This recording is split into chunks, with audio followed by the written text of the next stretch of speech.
So tonight our guest speaker is August Berkshire. He's been a long-time friend of the St. Cloud group of atheists here and freethinkers and everything else I mentioned before. He is a former president of the Minnesota Atheists and a vice president of the Atheist Alliance International. He also owns this, which is rare and very cool. Did you take it off his car? Well, he brought it into me. I don't know where he got it. Did you take it off your car? It's my old one. Every 7 years you get a new one. You get a new one. Okay. Yeah. It's very cool. And he's also proud to be a member and listed in Who's Who in Hell. And his talk tonight is entitled The Illusion That Free Will Is Not an Illusion. And I'll leave it him to explain what that means. Thank you.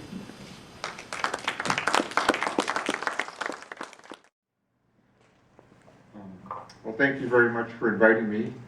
Actually, the first thing I'm going to do, I need two hands for us. Well, maybe not. The theme of my talk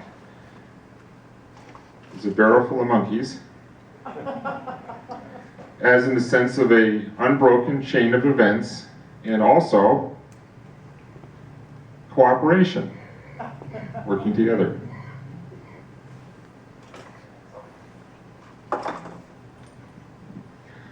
Well, I'd like to thank the Central Minnesota Freethinkers for inviting me to speak. Now, there's some of you who believe that free will exists, and there are others like me who think that free will is an illusion. But whichever you conclude, you can't help it. But because we didn't charge admission to this meeting, you do have free unfree will. Well, I have bad news and good news, and it's the same news. There are no gods, free will is an illusion, altruism doesn't exist, and evolution rules. This is bad news for our egos, but generally good news for the future of humanity. My first insight that free will was an illusion came almost 40 years ago. I was reading the story, The Murders in the Rue Morgue, it's a short story by Edgar Allan Poe. And the story has nothing to do with free will, and I don't know if Edgar Allan Poe had an opinion on free will. But a passage in that story illustrates how our thinking is really a chain of events. The story's narrator and the story's detective are walking along a street and chatting, and then they fall silent for several minutes as they continue walking. All of a sudden, the detective speaks up, and he's able to tell the narrator what the narrator had been silently thinking during this time. The narrator is astonished, but the detective, who knows the narrator well, has been able to deduce how one thought led to another in the narrator's mind since the last time they spoke several minutes ago. In examining whether or not we have free will, we have to go back to the basics of existence. So our first question is, what is existence composed of? And there are basically two choices, monism and dualism. Monism states that only natural material things exist, and dualism states that supernatural immaterial things also exist. For people who believe in dualism, there are a couple of proposed immaterial supernatural entities that they often bring up, which they claim can break the bonds of cause and effect materialism, and which could give us free will if there's no natural means to achieve it. And these are God and a human soul. As a matter of fact, there's a book based on this very premise, that free will cannot possibly come from material existence, and so the default is that a human soul exists that somehow gives us free will. And of course, this is a soul of the gaps argument that proves nothing. Immaterial entities raise some problems. What are these things composed of? How does something immaterial interact with something material like the brain? How could a God give us free will, the ability to violate cause and effect, and how could it do so without causing chaos? How would a soul give us free will? Is this soul making decisions for us outside of a cause and effect material world? And can we control the decisions that this soul is making for us? For the purposes of this talk, we'll assume that monism is true.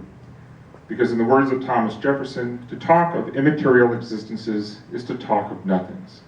To say that the human soul, angels, God are immaterial is to say they are nothings, or that there is no God, no angels, no soul. I cannot reason otherwise. Now, to be fair, Jefferson was not an atheist. He thought that things like God were material, like ether, that God was not something immaterial, God was material. However, today, most religious people do believe that gods, angels, and souls are immaterial, probably because the material world has been pretty well examined and we can't find them. And I think most of us would agree with Jefferson that immaterial things are nothings. Our second question is, how does this material existence operate? And it seems that for the most part, at least within the universe itself, that cause and effect prevail. And this is called determinism.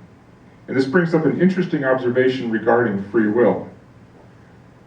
In 1814, the French mathematician and philosopher Pierre-Simon Laplace published an essay that translates into English as a philosophical essay on probabilities.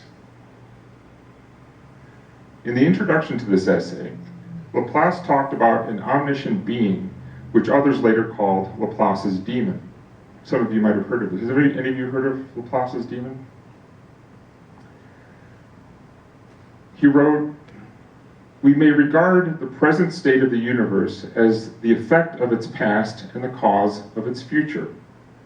An intellect, which at a certain moment would know all the forces in nature that set nature in motion, and all the positions of all items of which nature is composed.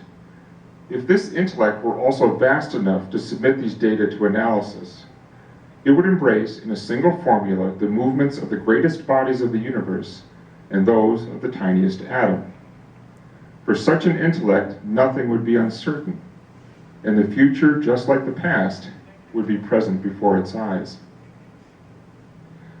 In other words, if everything is deterministic, then free will is impossible. The problem for most theologians is that this omniscient being sounds exactly like their God.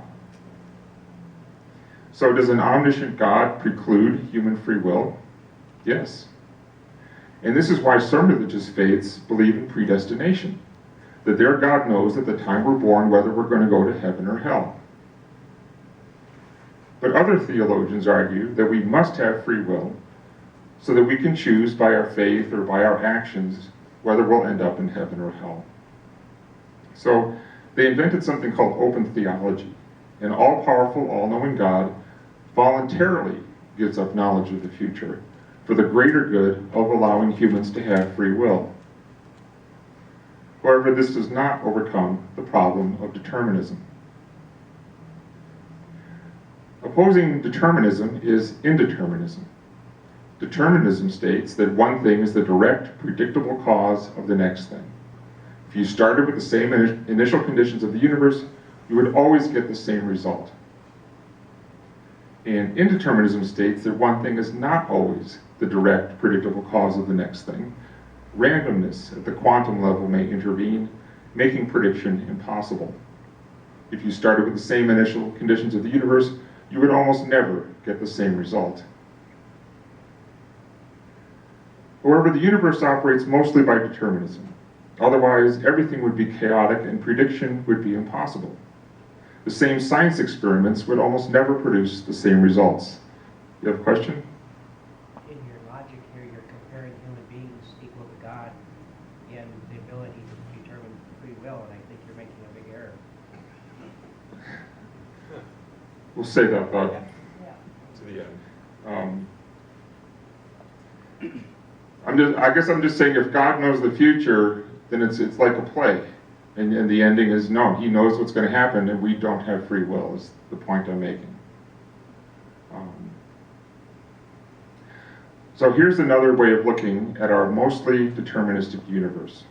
We have cause, predictable effect, randomness, and an unpredictable effect, and then cause, predictable effect, cause, predictable effect. Randomness still causes the unpredictable effect. It's just that we couldn't have predicted in advance what that effect would have been. And after that unpredictable event occurs, what follows is determined by that effect. So even with indeterminism, cause and effect prevail, and they prevail, there's just no predictability with indeterminism. In order for free will to exist, there would have to be such a thing as an uncaused cause. Jerry Coyne came up with a really good test. He said a practical test of free will would be this. If you were put in the same position twice, if the tape of your life could be rewound to the exact moment when you made a decision, with every circumstance leading up to that moment the same, and all the molecules in the universe aligned the same way, you could have chosen differently. See, and I don't see how that's possible, but that's a good test. When it comes to free will, we have four possibilities. Strict determinism is true, but it's still possible for free will to exist. Or strict determinism is true, and that means it's impossible for free will to exist, and that's Laplace's demon. Some indeterminism is true, and this is what allows for free will to exist. And some indeterminism is true, but this still doesn't allow for free will to exist. And tonight I'll argue the fourth position, that some indeterminism is true, but this still doesn't allow for free will to exist. So what do we mean when we talk about free will? Well, we mean a thought comes into our heads, and the thought may come randomly or from our unconscious, or it might be suggested by someone else, or we might consciously and deliberately think of it ourselves. However this thought gets into our head, in the first place, we use a conscious will to examine and manipulate that thought, and then we use our conscious free will to decide whether or not to take action. It's pretty much what we mean when we talk about free will. We don't mean like, I don't have the free will to fly. This is the kind of thing we're talking about, that we can somehow generate thoughts, manipulate thoughts freely, somehow out of a deterministic background. But we have agreed at the outset that we are living in a natural material world. And this means that our thoughts and urges are physical things that occur in our brains. There is no ghost in the machine. Our thoughts are material, and they're basically electrochemical, electricity and chemicals. So let's examine each of these components. Think of a flashlight with batteries in it. When you flip the switch, the electricity has no choice except to light up the bulb. Now think of a hammer with a head made of iron. Set that hammer out in the rain, and given time, the iron in that hammer has no choice except to rust. Now here's the great catch-22 of free will and determinism. In order for your will, free or not, to work properly, you need determinism to operate almost all the time. You need it to be the case that once a decision has been made to do something, that thought can be reliably translated into action. But only determinism can guarantee this. Otherwise, your intention would be followed by a random action. But if determinism is true, then there's no free will. Now, some materialists think they may have found three loopholes that allow for free will. Quantum indeterminacy, the fact that we don't know what creates consciousness, or that free will is an emergent property. However, the very definition of quantum indeterminacy means that we can't determine it. We have no way of consciously or unconsciously controlling random atomic events in our brain. So there's no free will there. And it's true that consciousness, wherever it comes from, affects our calculations, which affects our decisions, but consciousness is still a material thing, and thus still subject to the same mostly deterministic universe, just like the rest of our bodies. So there's no free will there either. And some people talk of free will as being an emergent property, but they never tell us how free will emerges. And to me, the phrase emergent property is a magical term, like the word God. It explains nothing. So there's no free will there either. Now let me give you 3 examples of things that we think of as involving free will, but which upon closer examination actually don't. And the first example is food preference. Do we really choose what we find tasty? If we don't like Brussels sprouts, can we really force ourselves to like them? No, we can't. We know that we're biologically programmed, for example, to like a certain amount of sweet and salty food. And we also know that modern food manufacturers are very good at manipulating our tastes. We can also, over time, acquire a taste for some foods, but this is not a matter of free will, but rather an adaptive behavior that evolution has favored to help us survive on whatever food is available. So in the end, we don't choose what we find tasty. That choice is made for us by nature. The second example of something we think involves free will but actually doesn't is religious belief. If you're a religious person, can you honestly say that you can force yourself to start believing in another God or no God at all? No, you can't. Most of us are wired by nature with a predisposition to believe in invisible agents, and we're also wired by nature to be susceptible to indoctrination. And both of these things generally have survival value, but they don't guarantee that we won't come to false conclusions. And if you're an atheist, can you honestly say that you can force yourself to start believing in a God? And again, the answer is no, and this is one of the problems with Pascal's wager. You have no choice but to be an atheist, because your nature-given curiosity and rational abilities have superseded any indoctrination you may have received and any tendency you might have to believe in invisible agents. In his favor, atheism is a consistent evidence-based worldview that does not contain the contradictions that are found in many religions. And a third example of something we think involves free will but actually doesn't is love. If you think about it, we really have no control over who we love and who we don't. This is exemplified in the titles of many popular songs. Can't Help Falling in Love by Elvis Presley, I Can't Stop Loving You by Ray Charles, and my favorite, I Was Made to Love Her by Stevie Wonder.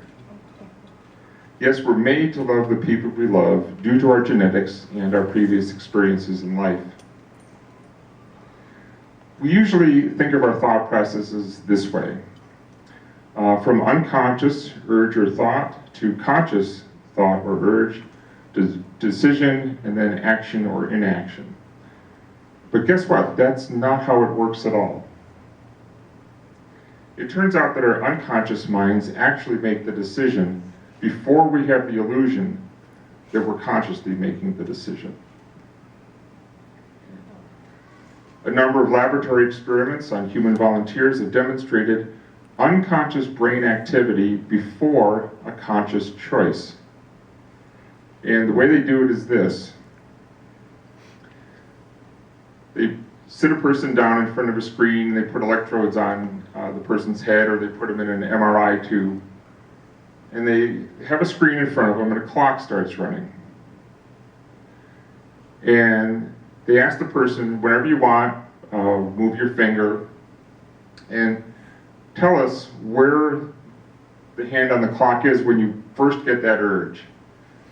So the clock starts running, they get an urge to press a button.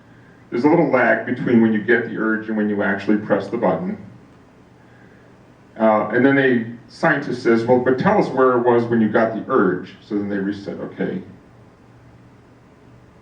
W meaning will. So they get the urge there. But as it turns out, their brain is making the choice there before they're aware. They're thinking they're making a conscious choice. The brain's already decided unconsciously before. So for example, in 1983, the neuroscientist Benjamin Libet asked volunteers wearing EEG electrodes on their heads to lift your finger whenever you feel the urge to do so.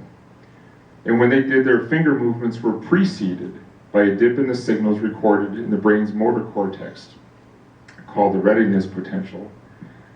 In other words, the unconscious mind became active 0.3 of a second before the conscious mind made a choice. In 2008, neuroscientist John Dylan Hayes asked volunteers to tap one of two buttons with a finger of their left or their right hand, and used an fMRI scanner to monitor their brains. And part of the prefrontal cortex that's necessary for executive thought and consciousness lit up about 7 seconds before the volunteers pressed a button. And furthermore, the decision to press left or right button enabled the team to predict with 60% of the time which of the buttons would be pushed. Yeah. Quick on that, did they have some control that what you're measuring is the precipitation to the action itself? I would think there's a big fault to that. The first experiment was criticized that what he was measuring was not the decision, but getting ready to make the decision. But in the second case, they were able to predict left or right hand, or left or right finger pushing the button. So that is a decision, and they were able to figure that out 7 seconds before, with 60% accuracy. And the last one's even better. In 2011, Itzhak Fried demonstrated that the activity of 256 neurons in the brain was sufficient to predict with 80% accuracy a person's decision to move 0.7 of a second before he became aware of it. So why would we have evolved to believe in free will if it isn't true? Well, evolution rewards what's useful, not what's true. Belief in free will is useful to hold others accountable. The realization that free will is an illusion may make us less efficient on an immediate day-to-day basis, and it takes an extra effort to perceive that free will is an illusion, and it probably gains us nothing in a practical survival sense. And evolution doesn't tend to reward wasted energy and resources.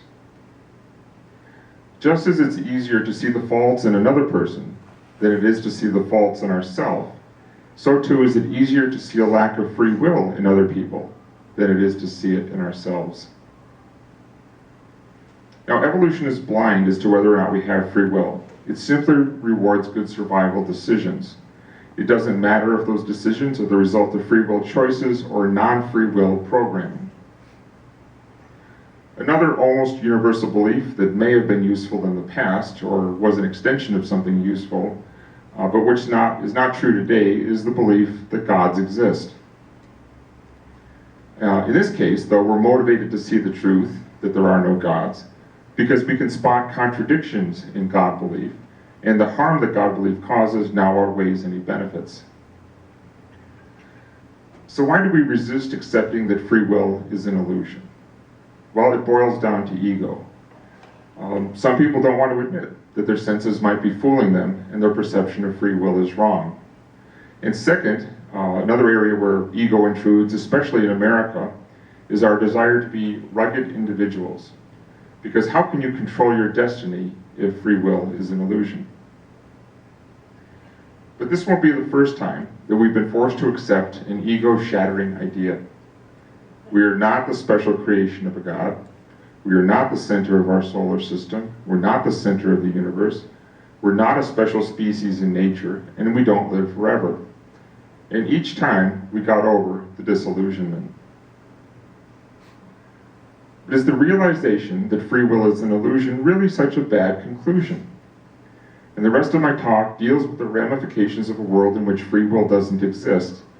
And I think by the end of my talk, you might agree with me that it's a good thing that we don't have free will. A couple years ago, I read an article in a science magazine. The title was something like, "Free will is an illusion, but don't tell anyone." And in fact, a lot of people are afraid that we'll change our behavior for the worse if we find out that we're not in control. And in fact, some studies have shown some short-term negative effects if you suggest or convince people that there's no free will. But I have 3 responses to that. First, if free will is an illusion, then we're better off preparing for the truth rather than running away from it. Second, I'm not convinced that there are long-term negative consequences to the idea that there's no free will. The same positive and negative forces will still be at work regarding our actions, and will still act as if people are accountable if they harm society, just as if they had free will. And third, the same gloomy scenario was predicted if people realized that gods didn't exist, and it didn't happen. You have a question? Yeah. Did you come here on your own free will, or did somebody force you here? My brain forced me. I didn't have any choice. I was motivated. I had an irresistible urge to come here. Okay. Now, as you mull over the possibility that free will is an illusion, your initial reaction might be the same as mine, a sort of fatalism. Why should I bother to do anything if it's all out of my control? Why not be passive and lie in bed all day and wait for things to happen to me, since I can't control them anyway? Well, try it sometime. We're programmed by evolution to get bored because doing nothing is usually a poor survival strategy, while being curious about and investigating our environment is usually an excellent survival strategy. Soon you'll be compelled to rise up out of your bed and pursue something that interests your brain. Enjoy the journey. And if you're enjoying your life, then does it really matter if it's the result of brilliant free will decisions that you're making, or a great program that's running in your unconscious mind? The result is the same. But what if you're not enjoying life? Is there any hope?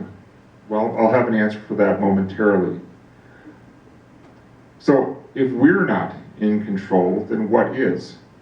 Well, we're back to the natural material world. First, there are the forces of nature that affect all objects in the universe, things like gravity, heat, electricity, chemical reactions. And then there's the force of nature that affects living things in particular, evolution. Who we are is, of course, a product of our genetics and our environment. We are evidence-gathering, reason-employing, problem-solving, survivalists, and procreationists. Although some of us don't procreate, we just go through the motions. We experience, which is all that we're programmed to do by nature. I mean, because that would almost always, in the past, have resulted in childbearing. We experience positive and negative feedback and adjust our behavior accordingly, and no free will is necessary for us to do this. And part of the environment that affects us is our fellow human beings. How we interact with and influence each other is part of evolution. Not only are we encountering other human beings, but our relationship with them is crucial. And once again, this is determined by evolution. We evolved as a social species, and this makes a huge difference. Within a tribe, and more between tribes, we both compete and cooperate, but cooperation is the most important of the two. And it is this tendency to cooperate, programmed into us by evolution, that should give us reason to be optimistic about our future, even if free will is an illusion. And as I said earlier, if we're experiencing happy lives, then the illusion of free will shouldn't bother us. That robotic brain of ours is doing the job that it evolved to do. But if we're not experiencing happy lives, we need not automatically despair. Our evolved brains, if they're functioning correctly, will continue to seek solutions to make us happy. And if our brains are not functioning correctly, or we fail to discover a solution, we still don't need to immediately worry. There's a good chance our fellow human beings will try to help us.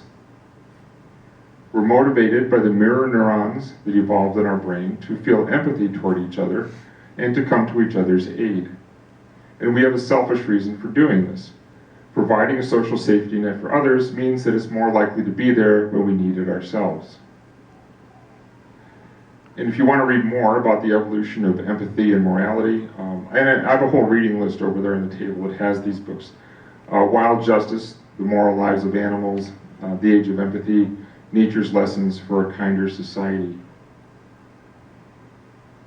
In his book, The Social Conquest of Earth, biologist E.O. Wilson observes, colonies of cheaters lose to colonies of cooperators. Sports teams are an excellent example. I hear there's some game on tonight. Sports teams are an excellent example of both competition and cooperation. And it may surprise most of us to learn that cooperation is more important than competition. Some of the ways in which sport teams cooperate with each other and the game itself is to have rules and referees. Last place teams select first in the draft, revenue sharing among teams, and team salary caps. Notice that it's in a team's self-interest to cooperate. Otherwise, the league would collapse into a handful of powerful teams, and it would not generate as much overall revenue. By the way, altruism is also an illusion, and what we call reciprocal altruism is not really altruism. Even if we had free will, people always do what they want to do, even if it's only choosing the lesser of two or more evils. But altruism certainly loses its meaning if free will is an illusion. Fortunately, we don't have to rely on altruism. In a social species, in the long run, evolution rewards cooperation over competition and conflict. So how will lack of free will affect our ethics and system of justice? Well, instead of talking about moral versus immoral, or ethical versus unethical, or right versus wrong, it makes more sense to talk about helpful versus harmful. Now, if there's no free will, does that mean there are no choices? No. We're decision-making beings, and those decisions are connected to will, it's just not free will. So our brains gather information, add it to previous experience, are influenced by genetic predisposition, factor in incentives and disincentives, weigh the pros and cons of various options, attempt to predict the outcome from various choices, and then make the best choice within these limits. There's nothing regarding how humans think or act that requires free will. Now, let's focus on incentives and disincentives. Let's look at incentives for encouraging helpful behavior and disincentives for discouraging harmful behavior. Under incentives for encouraging helpful behavior, we have such things as praise, reward, and reciprocity. Now, if there's no free will, you could say that these things actually make no sense, except as incentives. However, since encouraging good behavior affects the very survival of our species, then these things do have intrinsic meaning to us. Under disincentives for discouraging harmful behavior, we have things like blame, punishment, incarceration, and rehabilitation. And if we have no free will, you could say that blame and punishment make no sense except as disincentives. But again, they do help the very survival of our species, so these things do have intrinsic meaning to us, but only to the extent that blame and punishment actually work and don't become counterproductive. We all know if you punish someone too much, it can have the opposite effect and just make them a worse criminal. However, incarceration and rehabilitation do make sense to protect us from dangerous people and to try to make them better. People who commit harm are not subject to reaction from the rest of society in a moral sense, but in a practical sense. Yes, if there's free will, there is no responsibility. If there's no free will, there's no responsibility. But there are still feedback and consequences. Thus, you'll be treated as if you had free will in order to try to modify your behavior for the better. Now, you could say that the emotions of joy, pride, love, grief, and hate make no logical sense per se, but they are good motivators, and which is why evolution has favored them, so they are logical in that sense. But there's a difference between the positive and the negative emotions. The emotions of joy, pride, and love are life-affirming, and therefore strike at the very heart of what it means to be human. The emotion of grief is part of love, and it's important to help us realize the value of love, but once that lesson is learned, grief can inhibit our welfare, so we shouldn't dwell too much on it. People can even die from the depression that comes from grief. So maybe our brains can realize that we can't help but grieve, but it's also a good idea not to grieve too much. Instead of let go and let God, it's really let go and let evolution. The feelings of hate and revenge are evolutionarily supported because they motivate us to catch someone who has done harm. But once caught, we should let go of feelings of hate and revenge and concentrate on protection and rehabilitation. Although free will is an illusion, we need not view the world fatalistically or pessimistically. Things are not set in stone. Human brains are open to persuasion, since learning has survival benefit. So it's useful, not pointless, for us to behave kindly toward others and to try to persuade others to behave kindly as well. As a social species, our chances of survival tend to increase if we get along with one another. And furthermore, any society that does not make full use of all the positive talents of all its citizens will eventually be outcompeted by societies that do. And that's why equal rights and opportunities for all people, regardless of race, gender, or sexual orientation, is inevitable. Take, for example, marriage equality for gays and lesbians.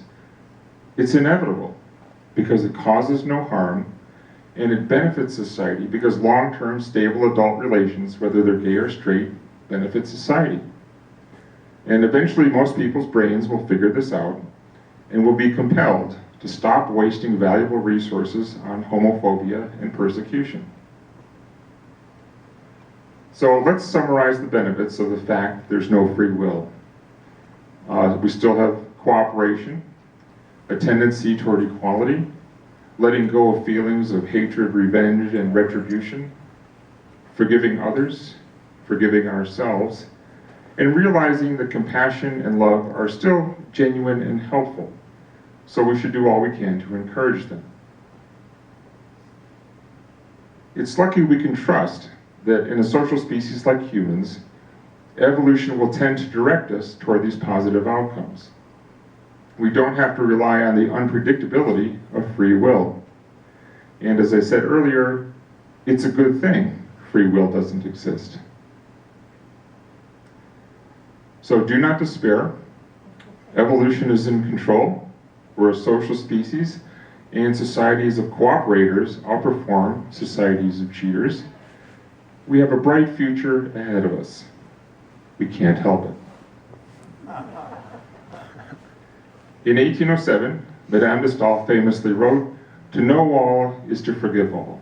And this was echoed 100 years later by Evelyn Waugh, who wrote, "To understand all is to forgive all."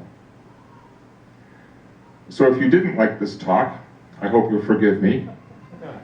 I couldn't help but write it. Take heart that my programming will incorporate your negative feedback to either try to improve my arguments or abandon this project altogether. But if you tell me that you enjoyed this talk, that will constitute positive feedback, and it will encourage my programming to keep pursuing this topic. That is, until I become bored with it, and my programming seeks to learn new, different things about the world. Either way, thank you for inviting me and listening. I can't help but thank you, because it's more likely to put you in a good mood to offer me positive feedback, which is more life-affirming than negative feedback. And I'd like to close with a poem by Matthew Arnold that I think applies even if free will is an illusion. Is it so small a thing to have enjoyed the sun, to have lived light in the spring, to have loved, to have thought, to have done? Thank you.